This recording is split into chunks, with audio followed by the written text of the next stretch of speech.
Assalamualaikum dan salam sejahtera. Saya Muhammad Amir Irfan, bernombor pendaftaran 17DAS20F1031 selaku pengerusi majlis mengucapkan ribuan terima kasih kepada saudari Fatimah dan saudari Dashini kerana sudi meluangkan masa untuk mengupaskan tentang tajuk hubungan manusia dengan teknologi. Dengan itu, tanpa melengahkan masa, marilah kita teruskan kepada bahagian pengenalan.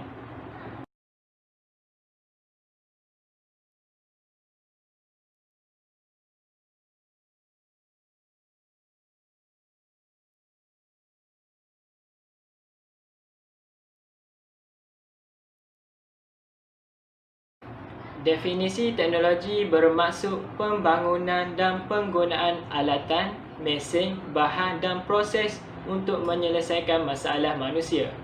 Selain itu, istilah teknologi selalunya berkait rapat dengan rekaan dan gadget menggunakan prinsip sains dan proses terkini.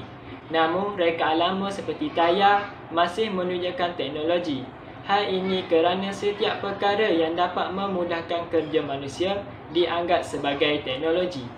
Di samping itu, di dalam bidang ekonomi, teknologi dilihat sebagai tahap pengetahuan semasa dalam menggabungkan sumber bagi menghasilkan produk yang dikehendaki. Oleh itu, teknologi akan berubah apabila pengetahuan teknikal kita berubah. Disebabkan itu, teknologi dan manusia saling memerlukan kerana teknologi boleh memberi manfaat serta mengatasi masalah manusia yang dihadapi dalam kehidupan seharian. Hal ini menyebabkan hubungan yang saling menguntungkan antara manusia dan teknologi telah berkembang dari setiap era.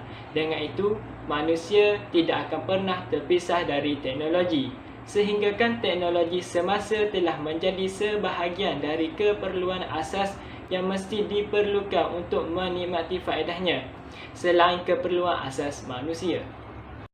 Seterusnya, perkembangan teknologi yang semakin pesat tidak dapat dipisahkan dengan peranan manusia dalam mencipta teknologi baru dari setiap era.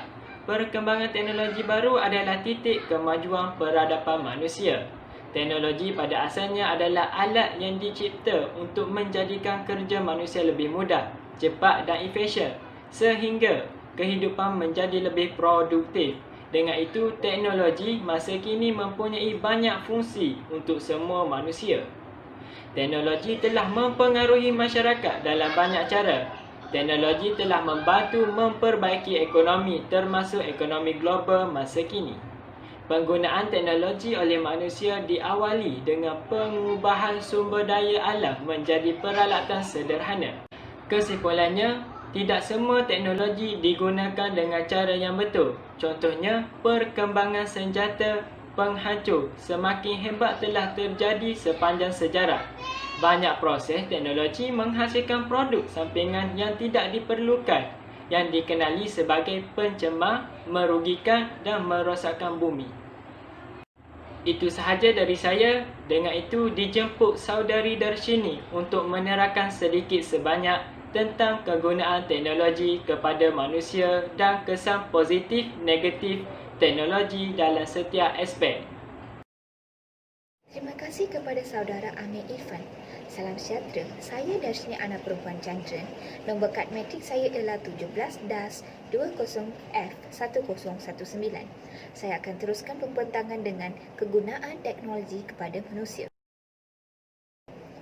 Teknologi pada asasnya adalah alat yang diciptakan oleh manusia untuk menjadikan kerja manusia lebih mudah, cepat dan lebih efisien, sehingga kehidupan menjadi lebih bermakna dan produktif. Teknologi masa kini mempunyai banyak fungsi untuk semua manusia, termasuk kanak-kanak, remaja, orang dewasa dan orang tua. Semua manusia di dunia ini sangat memerlukan teknologi, terutamanya ia digunakan untuk berkomunikasi antara jarak jauh dengan lebih mudah dan seolah-olah jarak antara manusia antara satu sama lain di bahagian dunia dekat. Kerana dengan teknologi masa kini yang sudah canggih, tetapi pada zaman dahulu mustahil bagi orang untuk berkomunikasi jarak jauh kerana alat komunikasi yang terhad dan alat teknologi yang sederhana. Terakhirnya, akhir sekali, teknologi dan manusia tidak pernah dapat dipisahkan. Manusia tetap memerlukan teknologi kerana teknologi telah memberikan manfaat besar bagi kehidupan manusia. Manfaat teknologi akan didasarkan jika manusia dapat menggunakannya dengan bijak untuk perkara positif. Sehingga teknologi yang terus berkembang akan mengubah kehidupan manusia yang lebih maju dan memberi kesan yang baik terhadap kehidupan manusia dengan lebih mudah dan aktifnya. Kesan positif dan negatif terhadap teknologi kepada manusia.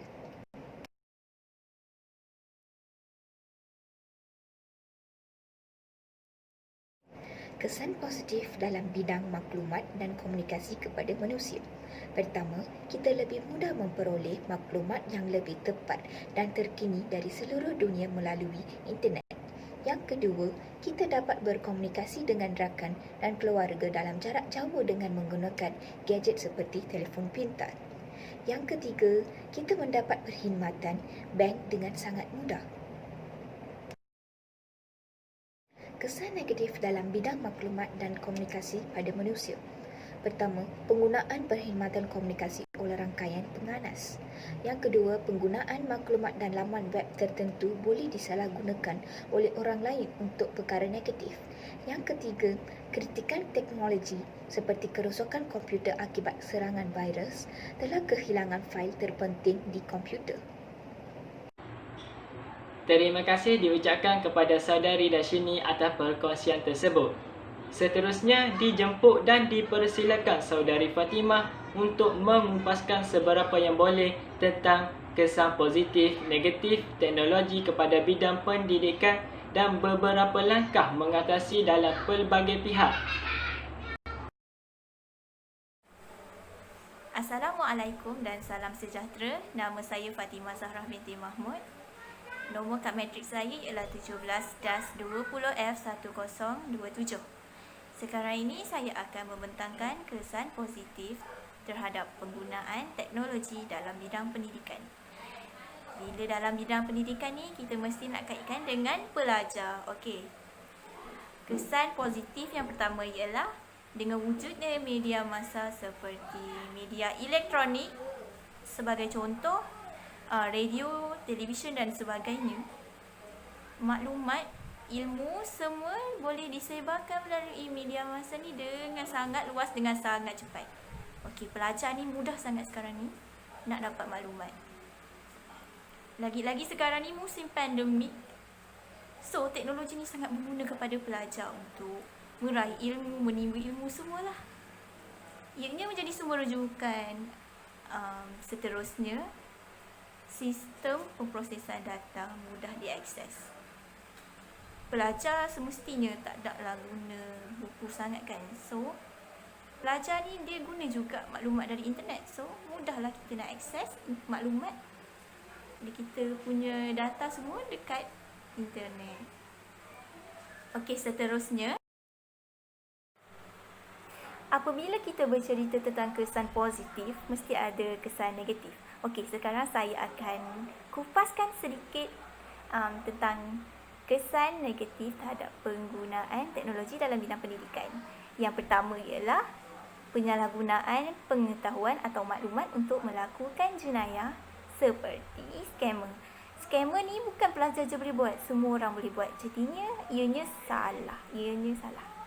Okey, yang kedua ialah pelajar menjadi malas untuk belajar kerana terlalu meluangkan masa menggunakan media sosial seperti Facebook, WhatsApp, Instagram, Twitter dan sebagainya.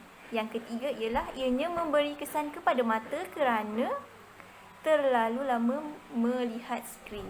Jadi, kita ni kena bijak untuk menggunakan teknologi pada masa kini.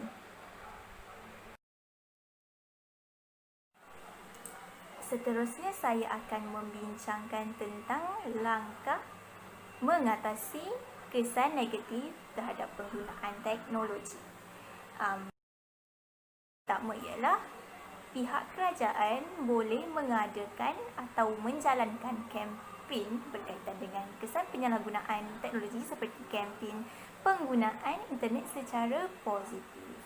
Yang kedua ialah kerajaan boleh menerapkan pendedahan kepada masyarakat tentang hukuman penyalahgunaan teknologi seperti Akta Jenayah Komputer 1997 dan Akta Multimedia 1998.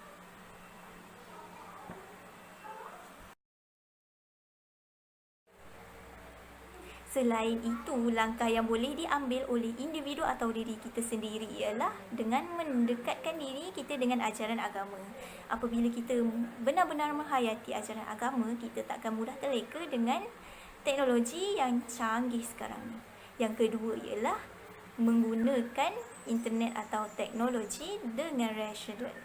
Yang ketiga ialah bijak mengurus masa melayari internet. Kita perlu tahu bila kita perlu menggunakan internet, bila kita perlu berhenti melayari internet. Barulah teknologi atau internet yang kita guna tu memberi manfaat kepada kita. Terima kasih diucapkan kepada saudari Fatimah atas perkongsian yang bermanfaat ini. Itu sahaja dari kami, semoga bermanfaat. Izinkan saya menyampaikan serangkap pantun. Di atas dahan burung tempua, melihat rusa tepi perigi. Salam perpisahan untuk semua. Di lain masa, moga bersua kembali. Sekian, terima kasih.